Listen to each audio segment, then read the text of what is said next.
Hello friends, good morning. Welcome to my channel Sunny lifestyle. তো friends, দেখো আজকে সকালবেলা মা কী শুরু করেছে রান্না করার জন্য। এই সব আশা করি তোমরা সবাই বুঝতেই পারছো কি। আর এই যে কেমন আজকে সকাল থেকে এইসব রান্না শুরু হয়েছে।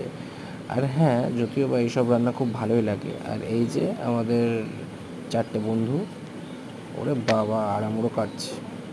আবার তিনটে বাচ্চা কী করছে দেখো, শুধু দুধ খেয়ে যাচ্ছে মায়ের। একটু পরে সব ছোটাছুটি করবে। ব্রেকফাস্টে কী খাবো আজকে, চলো দেখা যাক। ও ওয়াও, আজকেও চাউমিন আছে। মুড়ি দিয়ে চাউমিন খাওয়া হবে, দারুণ ব্যাপার। আজকের আকাশটা একটু মেঘলা মেঘলা আছে, দেখতেই পাচ্ছ তোমরা, দেখে নাও। আর ওই দেখো বৃষ্টি হয়ে হয়ে কী কাজ হয়েছে। তো চ্যানেলটাকে সাবস্ক্রাইব করো বন্ধুরা, লাইক কমেন্ট করতে ভুলো না অবশ্যই।